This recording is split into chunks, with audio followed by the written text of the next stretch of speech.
Good morning. It's a pleasure to be here with all of you this morning, and I would have to echo the Deputy Minister's opening remarks where he said it makes you feel young to be here on this campus. My partner and I, Shining Jia, who is also a principal at the Asian Development Bank, wandered around the campus this morning, and we were both saying to ourselves, wouldn't it be great after retirement to be able to come back to a university environment where there's knowledge? You can feel it, it's in the air here. And we're so very happy to be a part of this, Madam President, her opening remarks this morning. And so thank you so much. As the MC mentioned, my name is Albert Atkinson. I'm a Principal Human Resources Business Partner at the Asian Development Bank. I have been at ADB now for 10.5 years. I've been in Asia now for half of my life. I won't say what that number is, but I'm 51 years old, so we can do the math on that. So Asia is very much my home. I come from the United States, originally from Texas. And so this is my, having said all of that, this is my very first visit to Korea, except for the airport numerous times. But it's very good to be a guest here in your country. Thank you so much. To start my talk this morning, or my brief talk, I just want to remind you that there is indeed an opportunity to learn more about the Asian Development Bank this afternoon. I realize that not all of you will be able to attend that session, but we will in that session go into more depth on the Asian Development Bank, our recruitment practices, and the type of staff we're looking for. But this morning, in the 10 minutes that I do have, I hope I can give you a good overview. And if you can't visit with us later this afternoon, then I'll provide you at the end of this brief presentation with some links on the internet where you can find out more about us if you would like to pursue a career with the Asian Development Bank. So just to start, I would like to talk about the mission of the bank, which is really to reduce poverty in the Asia Pacific. And let's see if I can get this to go forward. The vision is really about an Asia Pacific free of poverty. And our mission, essentially, let's see if we can get this to go the right way. Hey, look at that, it's the other way. Okay. Our mission is really to help our developing member countries reduce poverty and overall improve the quality of life.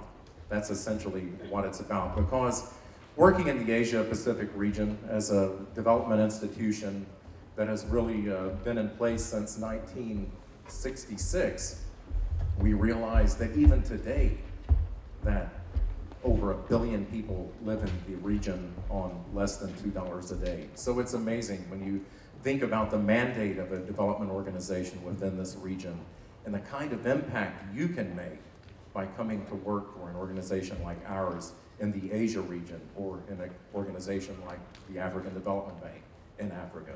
And so there's just a huge opportunity to feel self-actualized, I believe, to work in an organization like an international financial institution. We have 67 member countries right now. 48 of those countries are within Asia, within the region, and we have 41 borrowing member countries. Our two primary donors are Japan and the United States. The headquarters office in Manila is located in an area that 25 years ago was a green field. It's amazing. How many of you have actually been to Manila, Philippines? Gosh, not many of you. You know, if you've ever seen any of our television advertisements on TV, they always say, it's more fun in the Philippines. So, it is fun. It's fun because it's growing like everywhere else in Asia. It's growing so rapidly.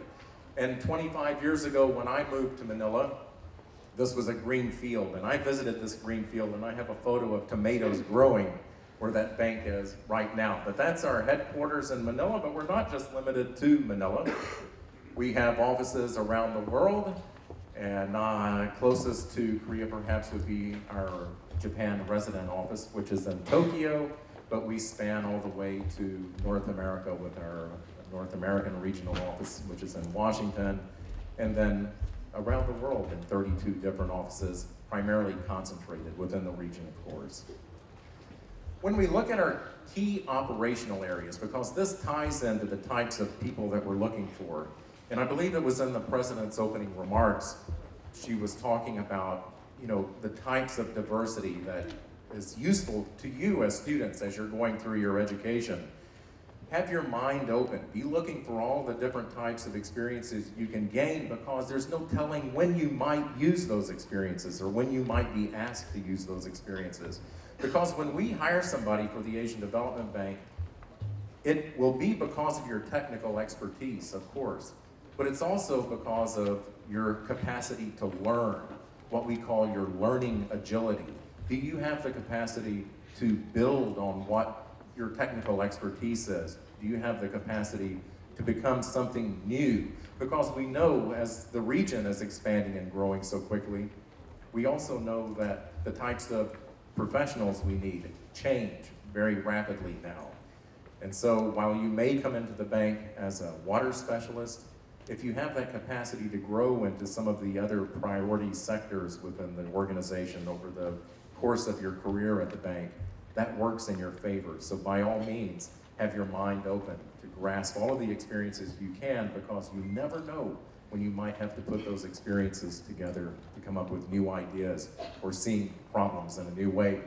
But overall, our 5 priority sectors that we operate in, and most of all, it would be infrastructure, roads, bridges, dams.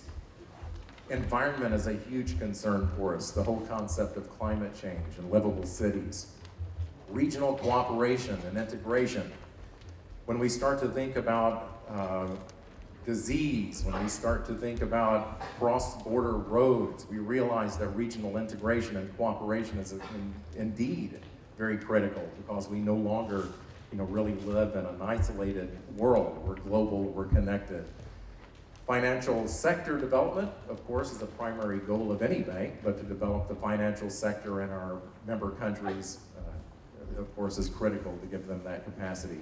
And then finally, education is a priority sector of ours. Now, when we look at those 5 priority sectors, if you can think of them going vertically, we also have some cross-cutting themes, which we call drivers of change. And we think of these drivers of change working horizontally through each of our priority sectors. And so we look at private sector development. How can we build up the private sector? Good governance, capacity development, gender equity, knowledge. It's interesting how many of our borrowers come to us today, and it's not our money they want necessarily. It's the knowledge, it's the best practices. And so our knowledge solutions we are finding to be a continuing and increasing part of our role in the region, to provide knowledge and also to develop those partnerships, to collaborate, work on development in the region. Just on knowledge, it's interesting. I enjoyed listening so much to the opening presentation from my African Development Bank colleague, and I know that will be true for all of the presentations that follow. But what we're having here now is actually a knowledge sharing exercise. And so we can all find out about what each other are doing in their various regions. But the idea of knowledge sharing, I think, is so incredibly important now, because again, we don't work in isolated communities or isolated environments any longer. The types of people we're looking for. Now, I'm looking across the audience here, and I see a lot of participants that are indeed suitable for our Young Professionals program and perhaps our internship program. So those opportunities are there for you. And in fact, our Young Professional intake will start in January. And so if you are interested in the ADB and you haven't explored our Young Professional opportunities, by all means, please do go out to our website and have a look at the Young Professionals program, because intake or applications will start in January.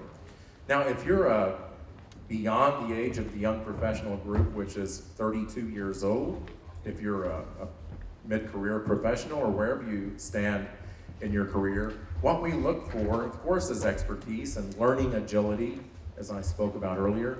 But we also look for about 5 to 8 years of professional experience. We typically look for a postgraduate degree, and Shaning will go into that more in depth this afternoon in the other session, but about 20% of our staff are PhD are post-PhD.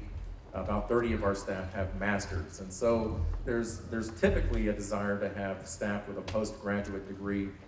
And so if you're working on a master's, then by all means, keep going. We do have a number of staff with only bachelor's degree, but they have an incredible amount of experience working in their sector. The ability to communicate, to express ideas and communicate effectively, and of course, international experience. If you can achieve some international experience prior to applying for the Young Professionals program at some point, then of course that will greatly help you in your candidacy. And just beyond these types of things that we look for, I'd like to also mention the core competencies we value at the bank. There's 6 of them, again, starting with technical expertise, but also the ability to work together effectively. We're a very, very diverse environment there at ADB. We have 61 nationalities represented under that roof. And so cultural sensitivity and the ability to work together is critical to what we do. The ability to orient well with clients, client orientation. The ability to achieve results and solve problems, which gets into the idea of the ability to work in a very ambiguous environment sometimes. And so working together, client orientation, achieving results. As part of achieving results, a 4th competency we look for is the ability to innovate, to bring about change. How are you going to streamline processes or make something better, saving cost or increasing value, innovation? We also look at the ability to share knowledge, and to not only share knowledge, but to continue learning, having that lifelong love of learning, I guess, is the way we look at it. And then lastly, we would have, well, knowledge and learning, innovation and change, working together, client orientation, achieving results and problem solving, and technical expertise. That's all 6 of them, I believe. To wrap up, again, if you're not going to have the opportunity to visit with Shenning and I this afternoon, then by all means you may wish to take note of the various ways that you can get in touch with us. The ADB homepage, adb.org. You can always email us to find information, and we're also very present on LinkedIn. You can follow our discussions there on LinkedIn as well. Thank you so much for your time this morning, and enjoy the conference. We're very happy to be here with you. Thank you. Thank you very much.